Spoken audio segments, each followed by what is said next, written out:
Hi guys, welcome in this channel. This reading is for fire signs.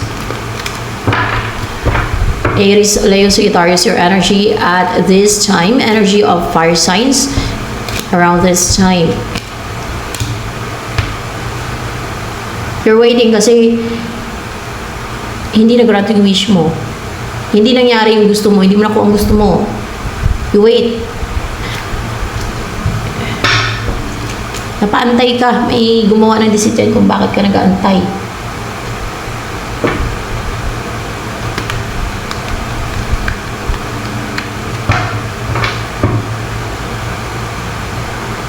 And meron ka ni-release.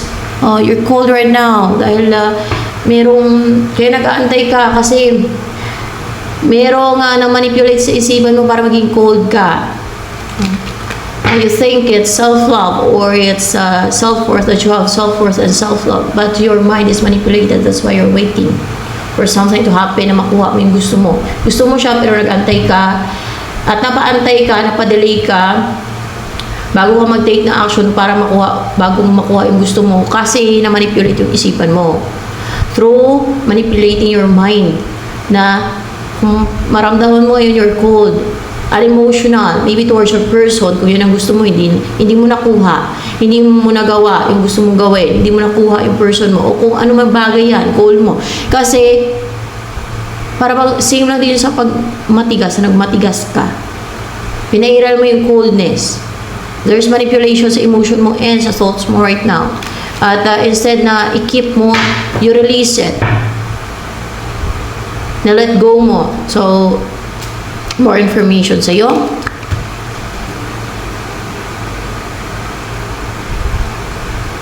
May regret ka eh. May panghinayang ka. Gusto mo mag-send ng message, meron kang pinanghinayangan. Ano itong pinanghinayangan mo? O, ano ba itong nilet go mo?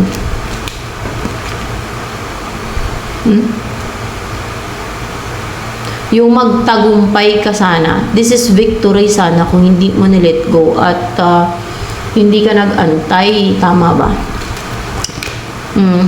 Magtagumpay na sana na magkaroon ng strong bond sa inyo if that is a person. Or malaki sana ang chance na magtagumpay ka na. It's a victorious new beginning na sana. No? Kaso, napadala ka sa manipulation. So, may nag-manipulate sa'yo dito. Alam niyo kung bakit ko nakuha dito na may manipulation? Kasi cold ka. Naglagay ka parang boundary. May kinut off ka sa buhay mo. May nilet go ka. So, mayroon talaga na manipulate sa'yo. Ito, i-message mo yung parang walang ginagawa. Calm lang, relax, peaceful yung isipan niya. I-message mo siya. Kaaway? Kaaway to. There is enemy yung i-message mo. Your mind is manipulated right now. Tinatanggal ko yung manipulation sa isipan mo. Hindi ka na mamanipulate sa isipan mo. Far side. Ang daming deceit dito sa mundo. Mawawala na yung manipulation sa isipan mo at yung pagmamatigas mo at pagiging cold mo. Matanggal na yung mga lies and deception at manipulation sa isipan mo, sa emotion mo. At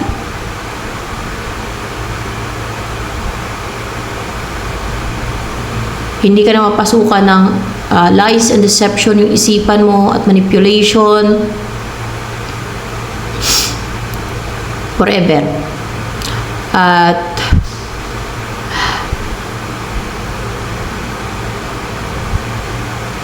ano ba itong nareadingan dito? Naka reading babae lalaki.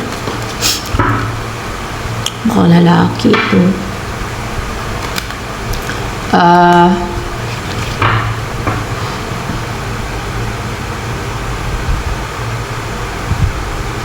Makikita mo na ang katotohanan. Yung papasok lang sa isipan mo ay ang katotohanan. Forever. Hindi na papasok ang lies and deception sa isipan mo. Katotohanan ang makikita mo forever. So, ayan. And reality. Mayroon na control sa isip mo. Alam mo yung Black obsidian na bato, black obsidian. Pwede kang ewan ko lang if it's safe na magbaon yan ha. Kasi, ano yan eh, volcanic glass eh. Bato yan siya, pero mura nga lang yan eh. Pero, malaking bagay kung may ganyan ka. Pwede pa bracelet. Tingin ko effective siya. Based sa experience ko, yung may ganyan ka, na hindi ka madaling makontrol ng iba yung isipan mo, ng mga black magic nila at mga manipulations nila. Hindi nila manipulate o makontrol yung isip mo. Yan.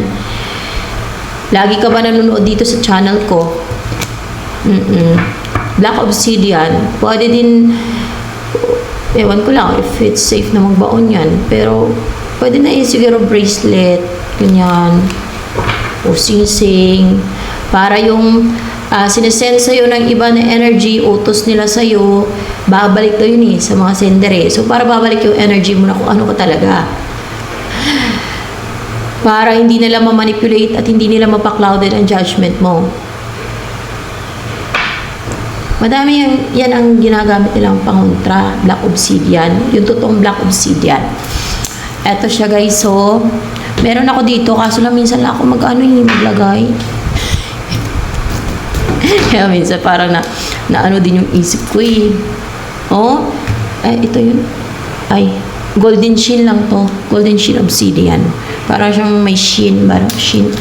Pero, meron akong black obsidian dito. Yung black obsidian talaga. Wait lang hanapin ko muna. Just wait for a moment. Ito, may halo na tayo, na cuts, tawag dito, evil eye. Ito siya, oh. Para din siya may sheen, pero hindi siya ganun ano yung sheen niya. Iba yung golden sheen obsidian. Ito yung black obsidian talaga. Tapos pag ano mo sa light, na tutukan mo na liwanag, makikita yung ano niya, yung transparency, yung ano niya, yung kung ano yung sa loob niya, pwedeng may red, violet sa loob, or gray, or green. Wait lang Iwan ko lang kung makita ninyo to. Yan o. Yan. Ganyan o. Para din siyang cat's eye ba? May fluorescent ba? Fluorescent talaga. Parang, ayan o. Merong gray. Tapos pag itutok mo siya sa ilaw talaga, makikita mo yung loob niya na may iba-ibang color. Ito, para siyang, nakita niyo parang violet yan. Pag tutukan ng ilaw talaga na, yung tutukan dito, kunwari dito ilaw. Ano kasi wala akong ano dito eh. Ayun o, violet siya. Tapos ito, yan o. Ito naman parang gray na green.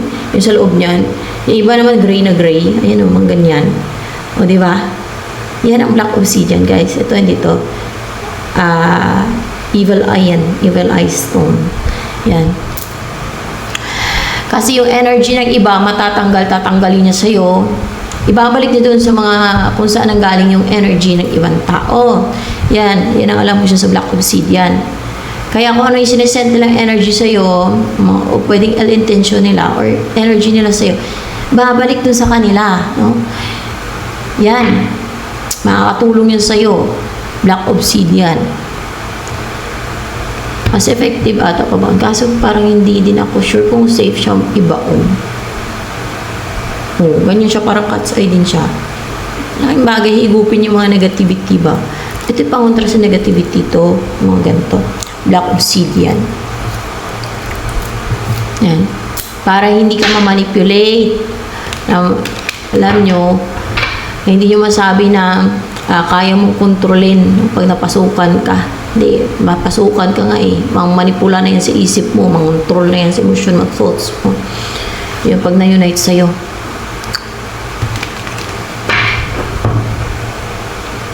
Pwede yan makatulong sa'yo. Pwede din yung pyrite. Yung iba pyrite. Pyrite stone. Pero, sa mga ano yan, sa mga manipulation, guys, mga bullyings, mga ill intention din, pangontra ng pyrite. Diba? Yan ang yung pangontra sa Thailand eh, sa mga kulam-kulam. Pyrite. Meron ako dito, pyrite. allergy kasi ako sa pyridine. Ayan o. Maliit nga lang yung baon ko. Na-allergy na ako eh. Ayan o. Kasi may sulfur yan siya. Pero, black obsidian is much better, I think. Mas ano siya. Tsaka yung hindi lang niya ina-absorb yung energy, balik niya energy dun sa kung saan galing yung energy. Negative energy, negativity. I think it's a better choice for you. Pwede din pa bracelet. Malay mo, tulungan ka. Maliwanagan ang isip mo, maklaruhan ka na wala na makapangontrol sa'yo. So, ayan. Pwede din ito sa babae, no? Pwede din, kasi clarified by the chariot. So, sa babae or lalaki. Maklaruhan ka. Yung klaro na yung isipan mo, tanggalin lies and deception, manipulations, isipan mo forever. Kaaway itong message mo. Bakit mo i-message yan? Bakit ka mag-message sa kaaway? Babalik ka sa kaaway.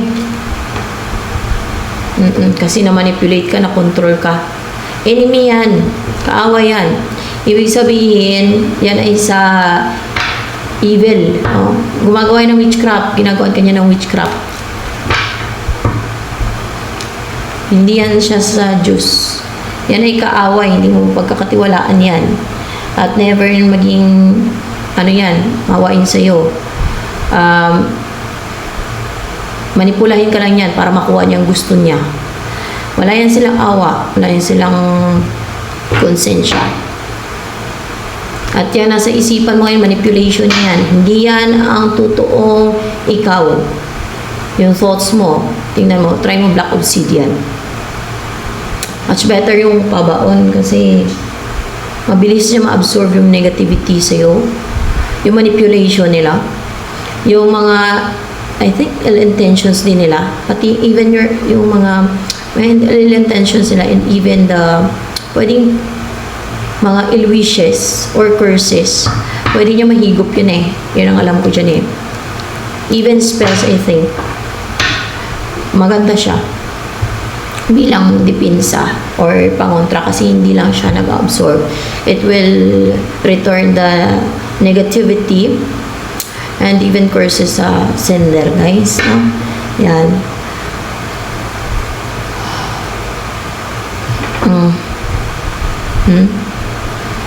So, there's a new beginning. Because you're manipulated, o gusto mo na new beginning sa kanya because your mind is manipulated. Na nire-release mo yung baggage na papabagal sila makipagbalikan o lumapit sa tao na yan. Pero, minamanipulate yung isipan mo. Sinundan niya ng lies, deception, manipulation ng isip mo.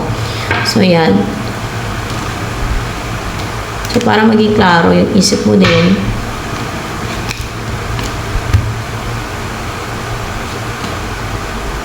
what's with the Knight of Wands here? Matatanggal na yung yung nagpapa-overthink sa'yo, yung manipulation dyan, atake niya sa isipan mo. Sige ka, overthink sa kanya. Na minamanipulate yung isipan mo o nakaramdam ka ng takot o dating sa ibang tao kasi o sa paligid mo kasi minamanipulate yan, sininda niya ng manipulation, lies and deception, witchcraft o pwedeng demonyo ang isip mo sa ikaw. At hindi ka na mag-take ng action sa kanya, mas stagnant. Mga hindi ka na mag-take ng action sa kanya, hindi ka na mag-message. Pag mo tanggalin yung black obsidian, even bracelet lang, kasi it's a risk din talaga kung magbaon ka eh. Risk din talaga yun eh. Yung iba binabaon nila pyrite. Pangit din pagka pero pangit yung dinaanan ng baon.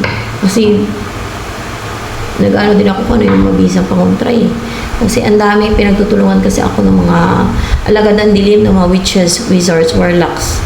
Kasi gusto nilang angkinin, agawin yung destiny ko sa akin. Alam nila may destiny ako. may nilaan ang Diyos para sa akin. Gusto nila agawin yon. Ako, inaatake nila ng kulam, barang, tigal po, palipad hangin. Tapos ganun din yung nakadistin sa akin, atake din nila ng witchcraft, black magic manipulation, iba-iba, mga gayuma, mga ganyan. I know it kasi tarot reader ako eh. At napapagayad ako dito sa Diyos pa, no? So yan, ang dami nilang atake.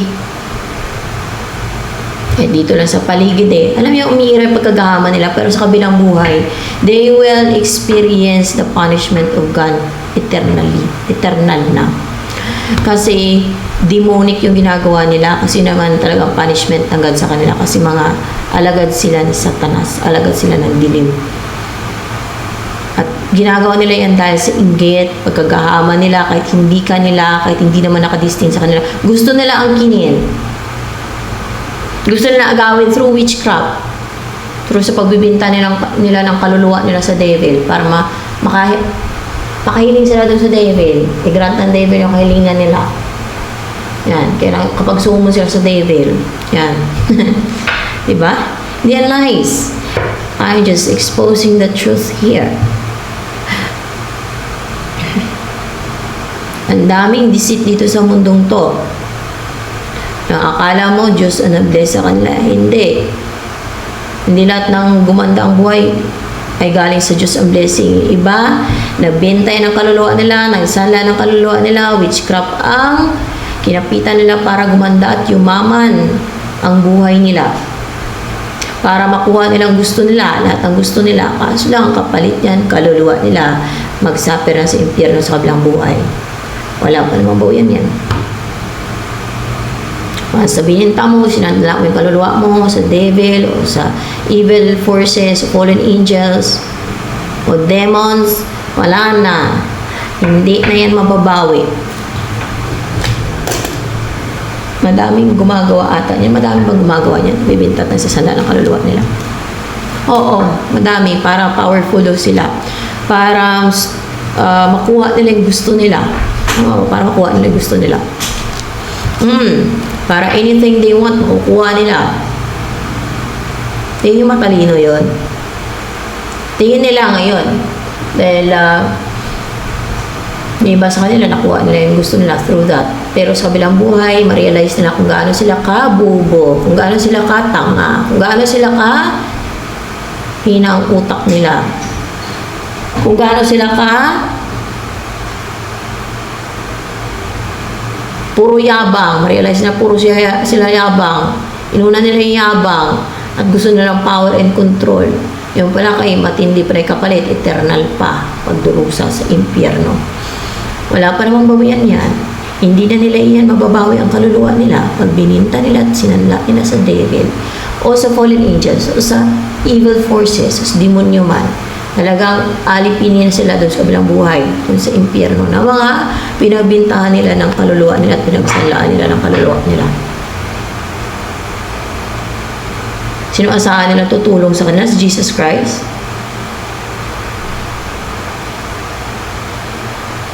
Hindi sila matutulungan ng Jesus Christ dahil mismong kaluluwa nila binintahan nila eh.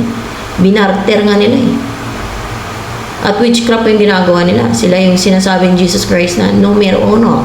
Diba? Sila yung number one na anak ni Satanas kung tawagin. Dahil witchcraft ang gawain eh. Huh?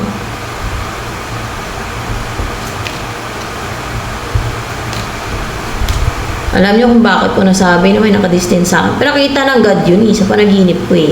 O sa vision ko eh, si Jesus Christ. Yung mga gumagawa ng witchcraft na yan, wala yung destiny galing sa God. Walang mission yan sa God. Kasi witchcraft nga, yung destiny nila at mission nila, galing kay Satanas yan. I wanted to make it clear to you na yung mga gumagawa ng witchcraft, black magic, mga mangkukulam at mambabarang, at mga nagpapagawa dun sa marunong, walang destiny yan sa God kasi they are deceitful. Hindi sila kaanib ng Diyos, hindi sila sa Diyos. Sila ay sa Diablo. Mandaraya lang yung mayan, mandaya, panlilangin ka lang nila na ikaw ang na sila ang nakadistin sa'yo, sila ang tunay, ganon. Pero yun ay fake. Hindi sila totoo na sa Diyos. Wala silang destiny sa Diyos dahil ang gawain nila ay sa jablo. Manotice mo yan, they are very liar. Kung magaling ka mag-obserba kung sinungaling ba o hindi. And very manipulative yan sila. Alam niyo yung manipulative? Obserbahan niyo kung ano yung manipulative. Basa kayo kung ano mga manipulative. Yan no, katulad yan, witchcraft yung gawain no. That is manipulation, intimidation, lies and deception. Di ba? Yan ang witchcraft. Yung gusto mo i-message, pinakontrol ka niya sa demonyo sa devil. Gusto mo bumalik doon, ginagawa ka niya ng witchcraft. Alagad sa Satanas ay walang destiny yan. Walang destiny galing sa Diyos yan. Ang matawag na destiny niyan ay galing sa Diablo. So from the devil's kingdom.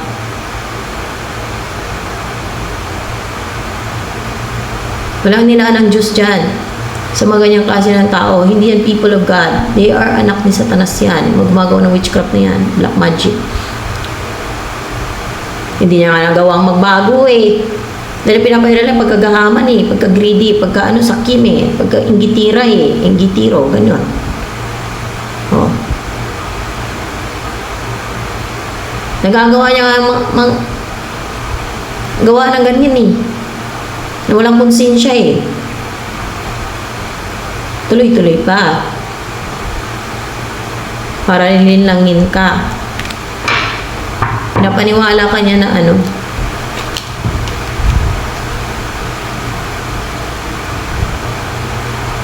hindi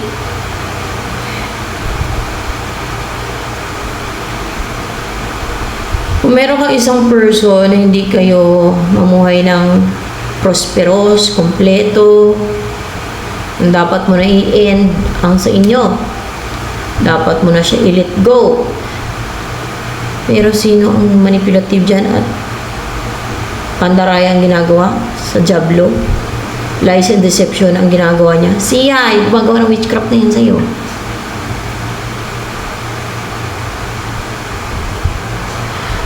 Bahala ka.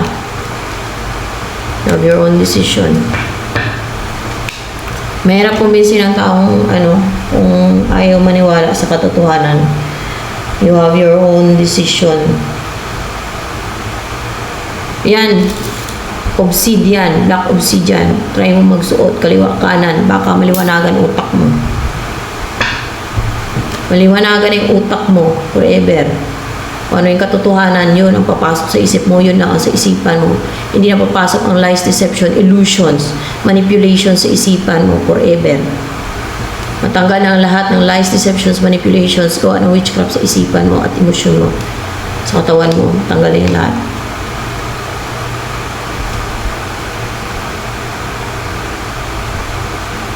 So,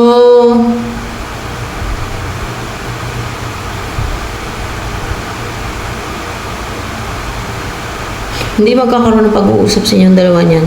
May maging emotional dito. Sino? Yung gumagawa ng witchcraft? Hindi. Ikaw? Baka ikaw. Ikaw to maging emotional. Bakit ka maging emotional?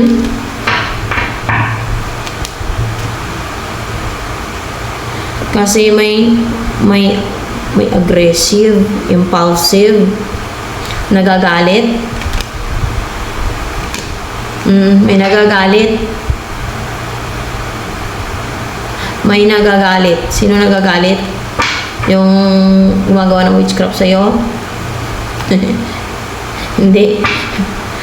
Baka nanay mo. Mapagalitan ka. Kasi may nagagalit.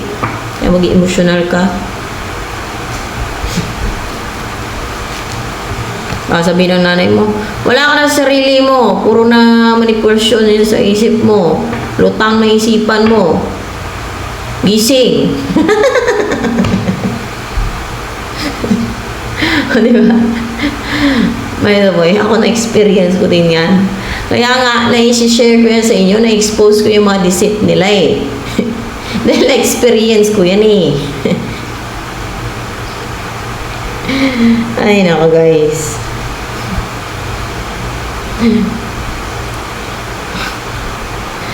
Maliwanagan din yung isipan mo.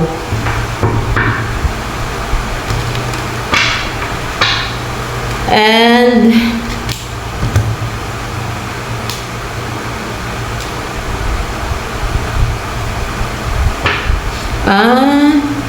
may nagagalit kasi nagpa-restrict ka.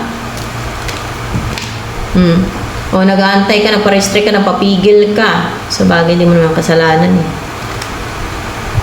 Hindi mo din kasalanan, no? O, nagpamanipula ka. Kasi may napili kang puntahan. May napili kang puntahan? Yung gumagawa pa ng manipulation sa'yo, witchcraft, deceit, yun pa ang napili mong puntahan.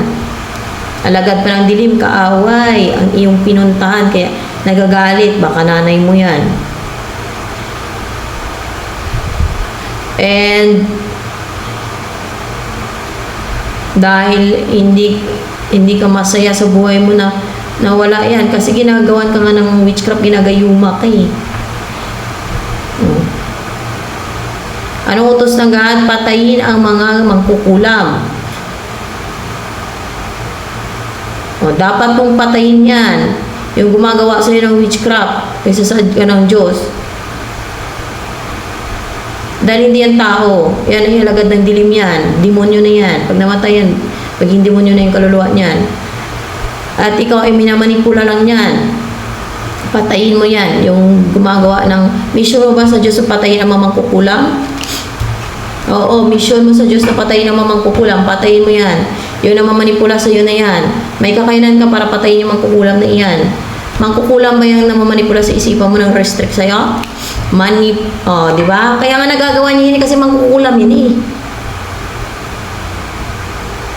Ang kapangyarihan mo hindi witchcraft ha. Baka may isipin kung paano pumatay sa mangkukulam. Hindi witchcraft. Meron ka ang kinakakayanan yan. Baka hindi mo pa alam, pero madiscoveryan mo din yan. Gagayid ka din ng Diyos niyan kung paano mo gagawin yun. Patayin mo yung maglagay ka ng obsidian, pwede pinsa sa manipulation sa isipan mo. Even bracelet or huwag mong tanggalin kasi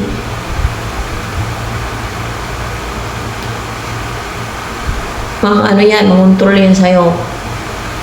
Kaawa yan. Buti sana kung hindi siya gumagamit ng witchcraft, hindi siya mangkukulam. Mangkukulam yan.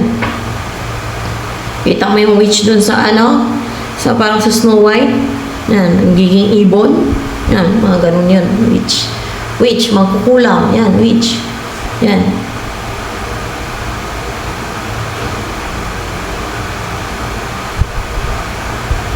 Pag napadala ka dyan, pati kaluluwa mo, hilain yan sa impyerno. Sama kayo sa impyerno. Ang kukulam yan eh. At ang kaluluwa niya nakadistino na sa impyerno mapunta yan.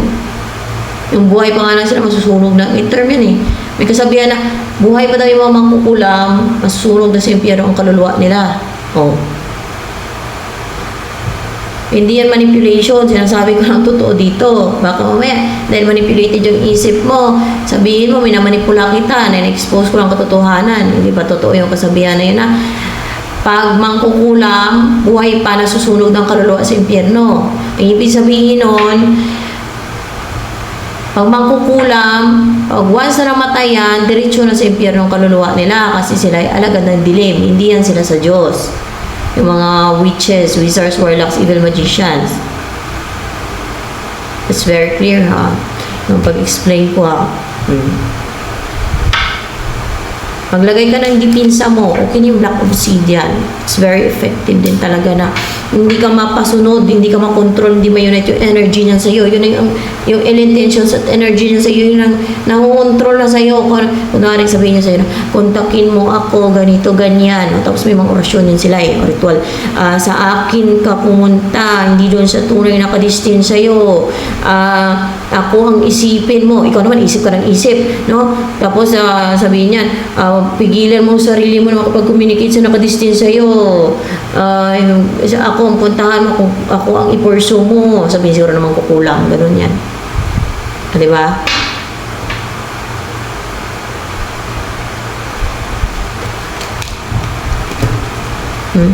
Magiging strong din yung ano mo, yung mind mo.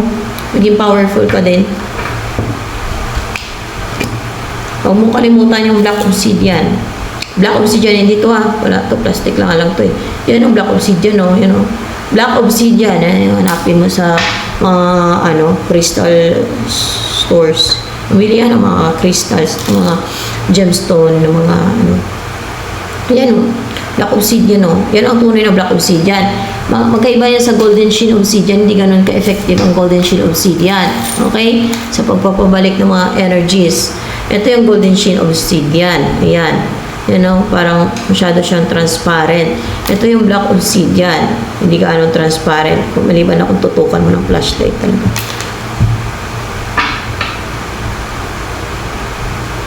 Yan ang pampabalik ng negativity. Ang alam ko. Yan ang alam ko. Base experience ko. At based na din sa mga na-research ko, black obsidian is very good na mirror. Para siyang mirroring, may mirroring effect ba? No? Mirroring effect. Babalik niyo yung negative energy, intention sa mga sinder. Yan. It could help you. Ako ay may nilalagay din ako sa kaya hindi na ako nag-bracelet eh. Ngayon lang.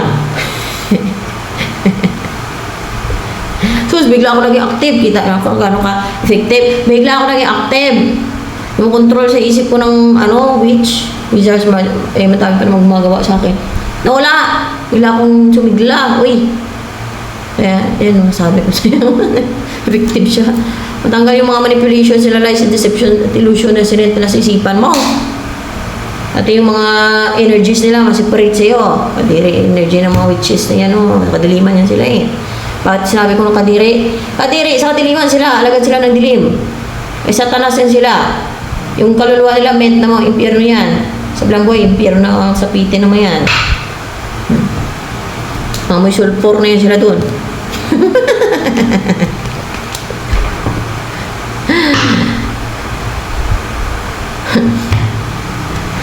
Well, strength. Maging strong ka na talaga. Magtatagumpay ka, no? Over this, na maglalagay ka ng depensa mo. Kailangan maglagay ng depensa mo. Maging positive ka at maging hopeful. Masunurin ka niyan sa will niya eh. Tanggalan ka niya ng free will. Ikaw ang gawin ka niyang robot. Siya ang masunod sa buhay mo, sa isip mo. Gawin ka niyang robot niya, puppet niya. Gusto mo yan? May ma-destroy dito. Ito na patingga sa'yo. Sige pang race para magtingga ka. Destroy yan. So, ayan. Ito na lamang for fire sign.